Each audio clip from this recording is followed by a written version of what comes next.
She thought I wasn't watching, but I was.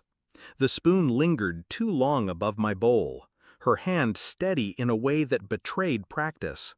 A faint dusting, barely visible against the broth's steam, dissolved and vanished.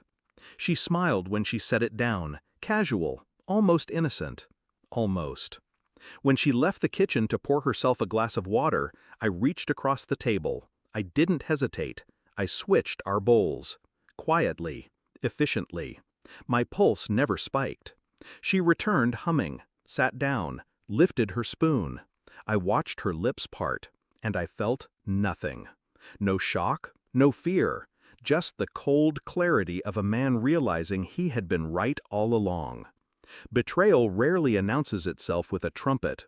It comes quiet, subtle, a shift in tone, a lie too easily spoken.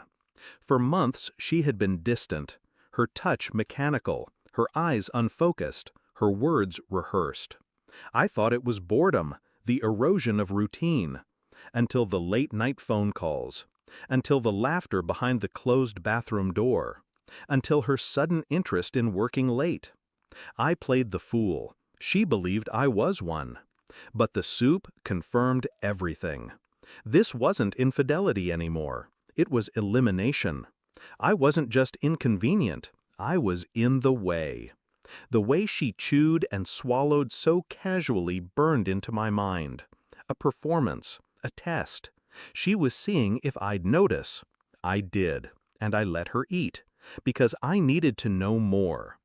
That night when she slept, I stood by the window, staring into the black glass. Her phone rested on the nightstand, careless.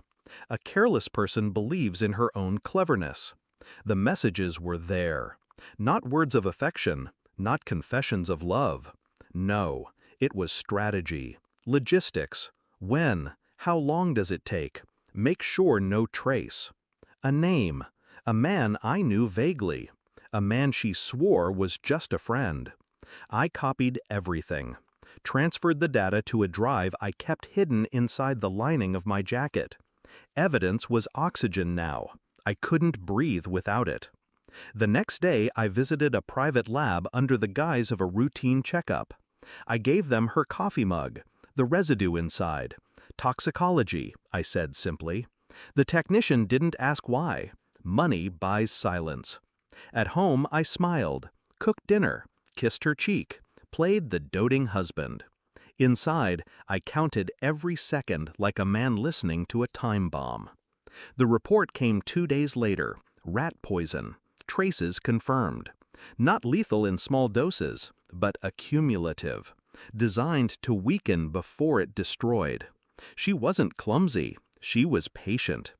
That night I placed the envelope on the dining table. She walked in, heels clicking, face flushed from her yoga class. She froze when she saw it. "What's this?" she asked, her voice too high, too quick. I didn't answer. I just sat, folded hands, and watched. She opened it.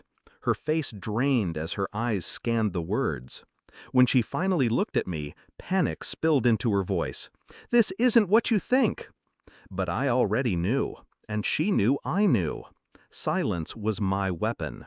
Her own words, the absence of mine, did the damage. I leaned forward, calm, controlled. "You ate my portion," I said flatly.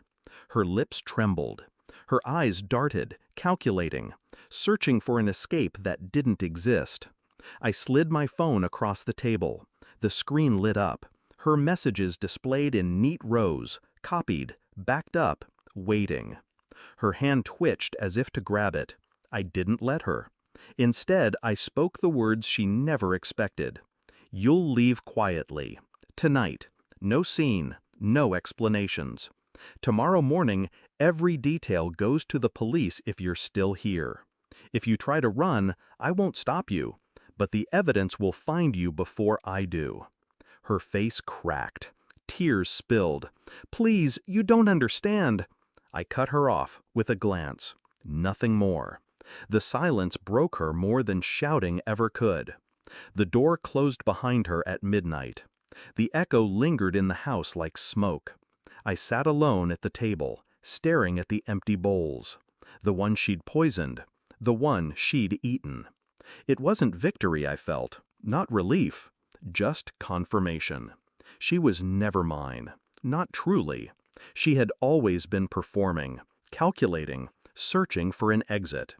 And I had given her the stage long enough to reveal her final act.